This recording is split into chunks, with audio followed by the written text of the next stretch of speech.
Hello everyone and welcome back. Today we are looking at G.I. Joe figures. We have Jinx, Mainframe, and we have a green shirt. Kind of getting into this, the green shirt had just released like a week ago or so. Mainframe is a newer figure, and of course Jinx has been out for a while, but I have yet to actually get Jinx out. So we're going to start off with Jinx, kind of going all the way through. Okay, so Jinx was one of the figures that we had gotten at about the time of the G.I. Joe movie, way back in the 80s. Kind of starting off a second line or a newer line, trying to retire some of the older figures that they just figured they really just wanted to hang up for the time being. Very much like what they had done with the Transformers. Hey, here's our legacy characters. We don't want to keep producing them and any new numbers and so on and so forth. So then they start trying to introduce some new figures, which I'm not really against. It's just the way that you do it. I think you can kind of phase them out a little bit here and there, keep them relevant, keep them active, and I think there's a nice way to just kind of continue that.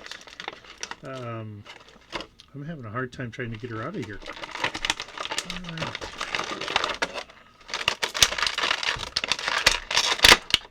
There we go.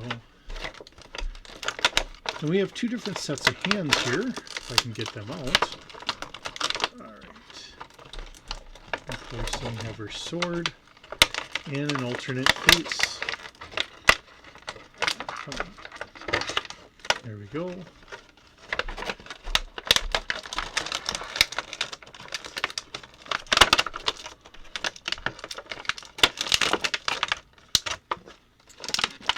What seems to be a thread on today's videos is all the figures we have today have alternate faces. Now, unfortunately, we don't have a stand with Jinx, but we do have a fairly nice looking young lady. Alright, trying to get all of her stuff, so hopefully you guys can see everything here. Now let's kind of get into all of our kind of joints that we would typically have. Now, unfortunately, it doesn't seem like her foot wants to go back at all, and the forward motion is not very far either. I mean, we have a little bit there, but not all that much. So as far as trying to do a little extra maneuvering there for trying to do a little foot style for kicking your foot back for whatever, it just is not going to happen. She does look like she's got a double knee here, so let's see how far back that goes, if she can really stretch out that hamstring. And if boy, just does not want to really kind of go there. What about the other side? There, the other side goes. All right. So with the way this is all kind of done up here, we don't have a full range of motion there because of the way the calf and the thigh is. But and we look like we have our thigh movement here. If I can get that to want to go. All right, maybe it goes on the other side. It does. Okay. Oh my goodness. There we go. Okay, centered back. And of course, this is a new figure, so you expect it to be a little stiff at times here. We have a little bit of a torso move right here above the hips, and then a little bit more in the mid-torso there. All right, and then we have a double shoulder. Not a lot of extra movement there, but there is a little extra movement. And of course, we have our bicep movement and a double elbow. So if we want her to have her staff over her shoulder, we could do that when we change out the hands, as we do have different hands that we can attach there. All right. Now, getting into the accessories that we have here today. Oh, come on, young lady. There you go. I don't think you're bad luck. Just having a hard time here. All right, so the hands that she has right now are just closed fists, so she can try and beat up somebody. Otherwise, we do have the open, the old monkey grip hands, or kung fu grip, so we can have them hold on to a weapon or a sword or what have you. And we have for both sides there. Kind of swap these out here. Here's the one. There's that.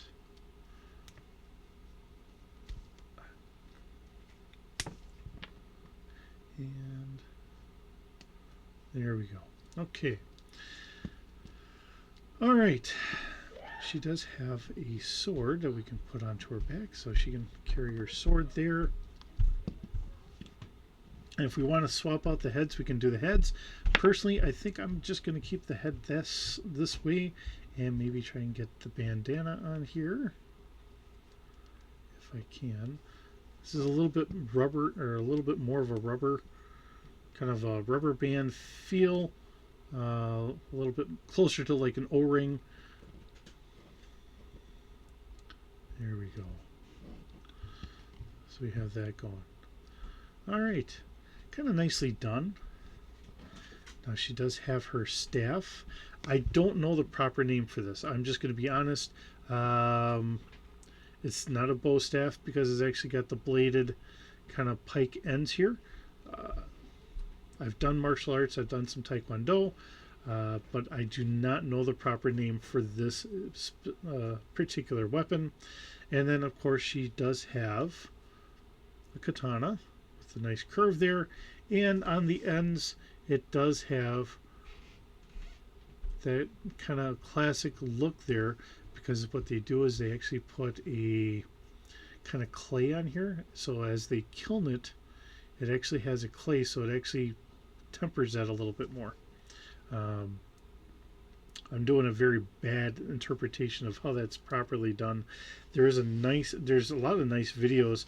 I think it was a History Channel that explained exactly how they got that, and by putting the clay on it, it actually formed that curve, and it gave it that look. So that's how that kind of worked out. Nicely done figure. Kind of happy to have it here. It's just, like I said, one of those things we have not just seem to have gotten to it yet.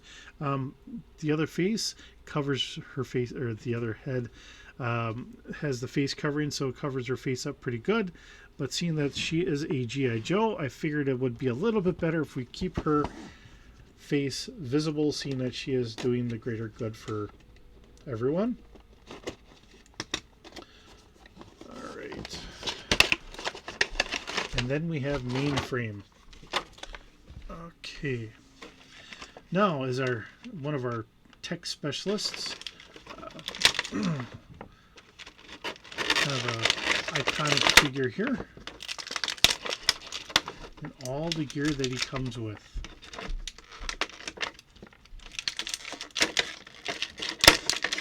His radio backpack. Actually, that goes to one of his computers. Come on.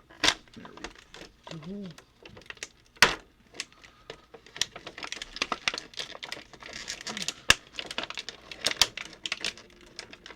If I remember correctly, this was a computer.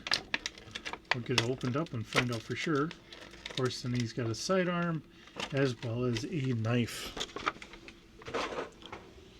Okay, so looking at our tech specialist here, kind of a nice standard size figure.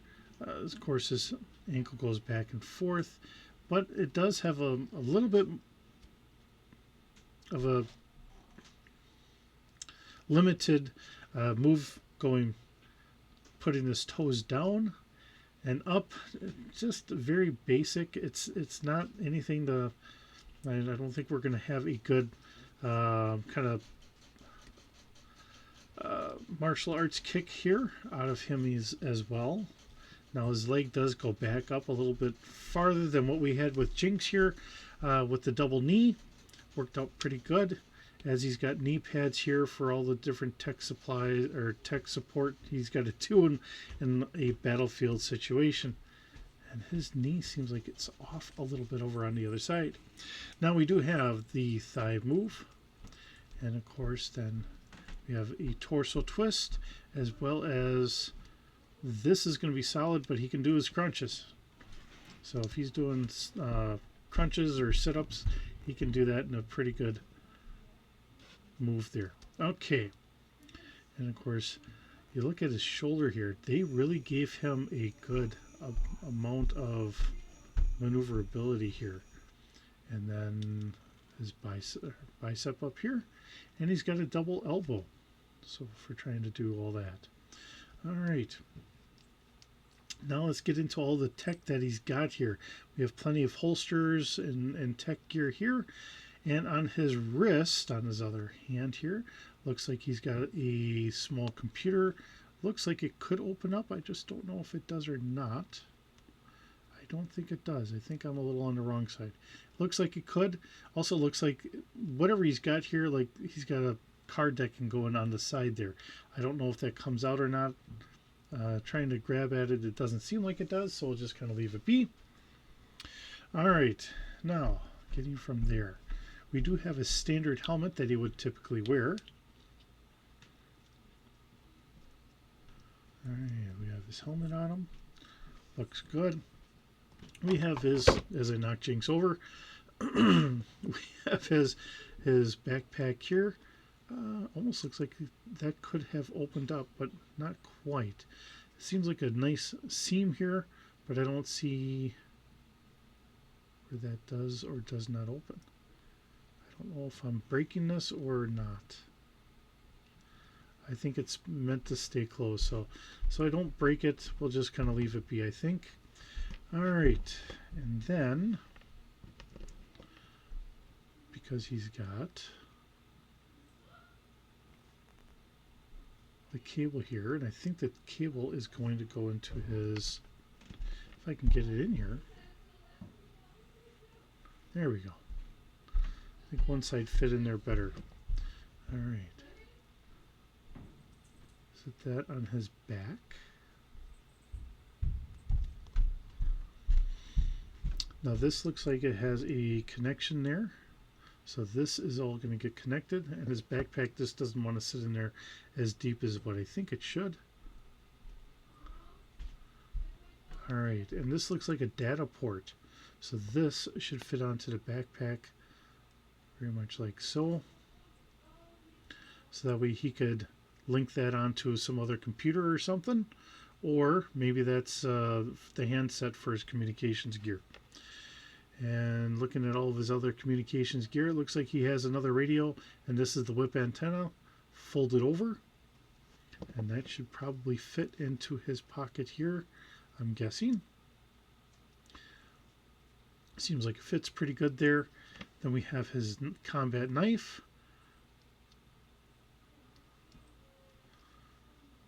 And then he's got a holster. Now, one of the things that they've been doing a little bit more lately is they actually have this strap that goes over the holster, and this looks like a standard, more 9mm. All right. And there we are. And then we have his laptop here. Hopefully this opens up for him.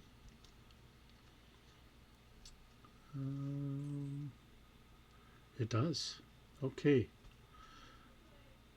A 1980s style laptop. So a little bit armored, a little bit thicker than what we kind of think of today for computers, but very workable, kind of nice. If I can get his backpack to stay on him a little bit better, maybe. That would be a little bit better. They could almost have used to have had a longer kind of peg there to go into that. Now we do have another head and hat, so if you want him to have a baseball cap, we could do that as well. He does have the same symbol, except it is actually done with a red background. Kind of nicely done here. As our tech specialist, it's a great addition to the team. Oh, come on. I really want to get that into his hand here. It's like I'm having a problem with the trigger finger. All right, there we go. Now we got it. Okay. And there we go. He looks pretty good. They did a good job on him as far as I can tell. And then last but not least, we have our green shirts. When I saw this, I ordered it right away, and it came in just the other day. Very excited to see this because the green shirts are the unsung heroes of the G.I. Joe force. They're the ones that maintain the food, cook the food, maintain the vehicles, do all the extra work, and assist the Joes in their missions. And of course, as they had done this very nicely as a legacy figure, we can have them in either a kind of chocolate skin or the white skin. Very nicely done. And I think that pays good homage because, I mean, we have a lot of good folks here for the G.I. Joe Corps. And we have different hands that we can have. So we can have either the fist hands, which are not on here, or we can have the Kung Fu grip, so you can hang on to the rifles, the pistols, the combat knives, what have you. And then they come with a nice set of standard G.I. Joe weaponry. Alright, so having nice combat boots in the brown variety compared to the black.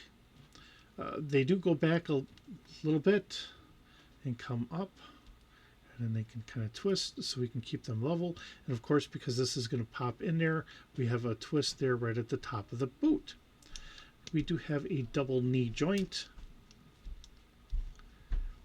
and it comes back pretty good, so that means that we could potentially have him ready to kick a Cobra right in the fangs and come around. Unfortunately, I can't get the boot back there as far as I really want with some of the other figures as he's about to do like a nice big kick. But that works out pretty good. And then we have the thigh twist there.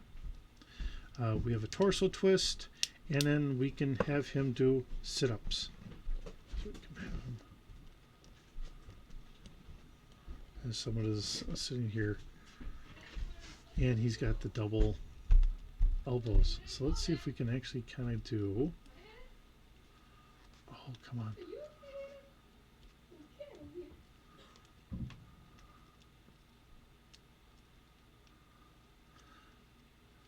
Something I've never really done. So if he's doing his sit-ups, oops, shoot, you know what I'm doing wrong? He's got to bend his knees a little bit so he can do his sit-ups.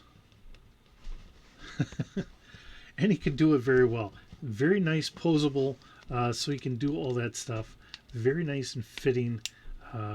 Great amount of, I mean, it's a simplest figure in a lot of regards, but still the fact that we have the posability for someone to do some of that stuff, it's there. And he has his LBE, load bearing equipment. It's not a vest, it's an equipment, the webbing belt, which is the old standard belt. I remember having this when I was in basic. Once we got out of basic, then we had LBVs, the load bearing vest. So really it's the pistol belt and then the basic suspenders. Depending on the troop you're with, you might be able to put your combat knife on the suspenders, or in this case he's got a scabbard here for his combat knife. He does have a nice sidearm. Looks like it's more of the 9mm variety. It's going to sit here. Now we have another pocket here, and I'm going to say that that's probably because we have our, but that's too open there. This falls straight on through for a submachine gun. Actually, that's the submachine gun. So if I can straighten them all out here from doing the, okay. So we've seen this before. Duke actually had the same submachine gun, and I believe he had the same battle rifle. Now this is the classic battle rifle that we would have seen in the cartoon, so it fits. We can make them look very much like they would in the cartoon, as well as I think they were using the same one in the comics for a lot of the fast action forces. Either way, however you want to do them up. And the fact that, I've got 2 of them because, green shirts are a very fundamental part of the G.I. Joe force. And we can have one with the chocolate skin and one with the white skin. And just to make it a little bit different, one with the rifle, one with the submachine gun.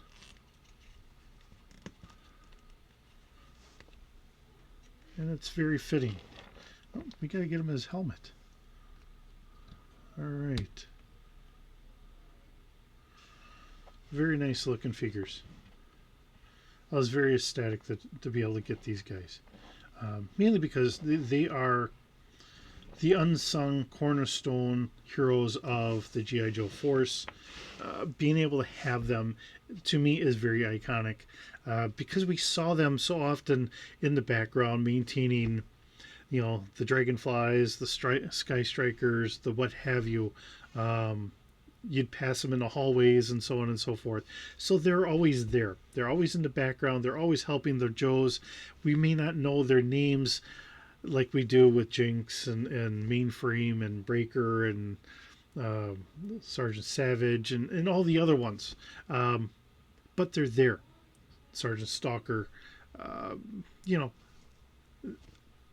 They're the still cornerstone. If we came up with a female green shirt, which to me Lady J would kind of work for that, because she's got that very same just green shirt look for uniform. I think that would work out really well. If you can just change out the heads for some other figures, you could make that work and go from there. So with that being said, thank you so very much for joining me today. Glad to have you here. Hope you enjoy some nice figures, some very iconic figures from the series. And I hope you're doing well, and I will see you in the next video.